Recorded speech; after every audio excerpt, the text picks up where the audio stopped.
平静水面接二连三浮出尸袋，袋内有貌美少妇、小小幼童，是谁如此对待妇幼，残忍抛入河中？其背后暗流更是令人深思。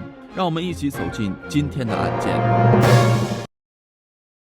莫看见面平如镜，要看水底万丈深。欢迎来到解密日记，我是超人。1994年11月3日，日本横滨市鹤见区京滨运河入海口，一个漂浮在水面上被捆绑得很严实的袋子引起了路人的注意。随后有人将其打捞了上来。打开袋子后，发现竟是一具已经腐烂的女人尸体。袋子里还装着几个哑铃，经法医鉴定，尸体能够被发现，还是因为腐烂所产生的气体使得袋子浮出了水面。尸检结果显示，该女性年龄在30岁到40岁之间，脖子处有被绳子勒过的痕迹，死因被确定为颈椎受压窒息。4天后的11月7日，在发现妇女尸体的同一地点，又有同样的袋子漂在水面，里面是一个幼儿女孩的尸体。同年11月12日，再次发现了一个仅有1至2岁的男孩尸体。接二连三水上飘起的尸袋引起了媒体的广泛关注。他们是谁？为何被人抛尸河中？警方通过1名妇女、2名儿童的尸体特征、衣服指纹、失踪时间等信息，确定3人与日本赤城县筑波市的一起人口失踪报警有关。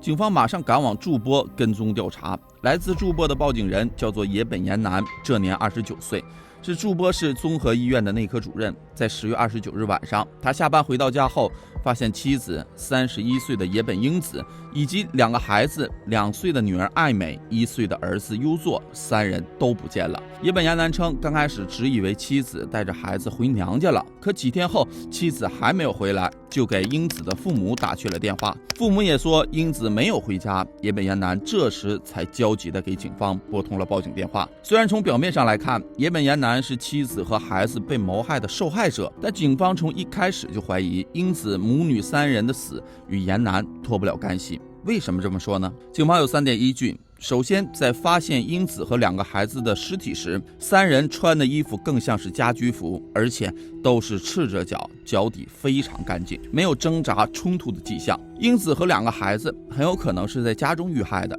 其次，警方对丈夫野本延男进行了背景调查，很多人都称野本夫妇间的关系并不融洽，丈夫更是在工作单位有数名情妇，2人甚至传出了要离婚的消息。这一点让警方十分的在意。最后，在警方询问野本延男时，发现他的手掌和右手背处都有划痕，并就此询问其手上的伤是怎么来的。野本延男解释说是被狗抓的。显然这种解释没能说服警方，案件已经指向野本延男是伤害老婆孩子的凶手，仅需一些更关键的证据。在接下来的半个月里，野本延男一直极力否认是自己所为，直到警方在日本的自动车牌识别系统中发现野本延男曾在案发期间开车前往横滨大黑码头的记录。这一地点距离发现尸袋的位置不足100米。在妻儿失踪之时，丈夫为何会出现在案发地？面对证据无从抵赖的野本延男，这才向警方说出了关于他和妻子的故事。野本延男1965年出生在茨城县岩井市一个普通的农村家庭，是家中的次子。从小他就非常聪明，小学、初中学习成绩一直名列前茅。初中毕业后，野本延男进入了当地最好的高中，并于1983年毕业，考取了日本前10的筑波大学医学院。1990年从医学院毕业后，顺理成章地进入了筑波大学医院担任实习生。在同学的印象中，野本延男是一个彬彬有礼、开朗的人。在一次由医生和护士参加的网球派对上，延男第一次见到了野本英子。野本英子要比延男大2岁。英子1982年从私立女子学校毕业后，在荞麦店兼职期间与老板的儿子结了婚，为丈夫生下了2个孩子后，由于感情方面存在分歧，家中店面遇冷倒闭，丈夫又整日酗酒，2个人几年后便分开了。离婚后，2个孩子由前夫抚养。之后，英子一直希望能成为一名护士，在筑波医院找了一份兼职的工作，所以在网球派对上2个人相遇了。延男情感经历丰富，对于女性从来都是来者不拒。尽管知道英子有离婚史并有过孩子，但英子长相甜美秀气，延男还是选择与其进一步的发展。作为一名临时工，面对医生的追求，英子以为终于找到了自己的真命天子，2人的感情日渐浓厚。不久后，二人就开始了同居的生活。严南同时有着数位情人，只把英子当成恋人之一。他这么优秀，这其实也是意料之中的事情。英子默许了严南有别的女人，并没有选择退出这段感情的英子，殊不知早已在这个时候悄悄地埋下了恶果。这之后，英子意外怀孕了，但严南却拒绝为自己的行为负责。英子没有办法，就去医院做了流产手术，但没过多久，英子再次怀孕。这一次，英子希望把孩子生下来，她甚至跟严南讲：“我不需要你会负责，不过没关系，这个孩子我可以自己来带大。”严南没有反对，英子顺利生下了女儿爱美。看着可爱的女儿出生，也觉得如果孩子从小就没有父亲，太过可怜。冲动之下，严南向英子求婚了。两个人没有举办婚礼，更没有通知朋友们，只是简单登了记。英子很高兴，觉得自己的付出感动了丈夫。可没想到，严南仅仅在婚后1个多月就后悔了，又跟自己的旧情人们联系起来，还变本加厉地找了新情人。关系最混乱时，严南在外面竟与近10名女性保持着男女关系。既然已经结了婚，英子希望严南不要在外面胡搞乱搞了，但严南明确地表示：“我做不到。”日子就这么不咸不淡地过着。1年后，两人又生下了儿子优作。严南也顺利地当上了医院的内科主任，事业有成。红旗不倒，彩旗飘飘的严南很膨胀。当时已经可以年入1300万日元的他，开始投资房地产，先后在日本多地贷款买下了3个房子。可市场并不景气，买的房子没有升值，3套房的还款需要钱，2个孩子养育需要钱，自己外出簪花惹草更是一笔不小的花销。严南逐渐就负债累累了。他把境地的情况告诉给了英子，英子为了2个孩子，也想丈夫能够经此一役彻底收心，也就外出工作，跟丈夫一同还债。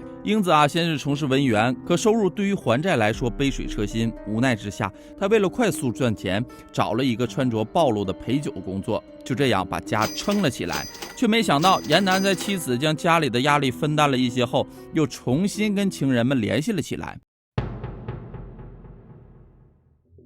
英子一想到自己起早贪黑的打2份工，还要照顾孩子跟家里，吃的用的给自己都舍不得买好的，而自己的另一半还在外面胡搞，她崩溃了。这一次她决定跟严南离婚，并且以孩子的名义和这些年的付出向严南索要1.3亿日元的赡养费。严南不同意离婚，也表示不会给钱。英子也料到丈夫不会同意，便拿出她婚后和多名女性保持不正当男女关系的证据，表示如果他不同意，就把这些东西散播出去。这下严南慌了神，也起了杀心。严南在职场和情场都没有受到过这样的羞辱，而这一切的源头是这个自己冲动娶回来的女人给的。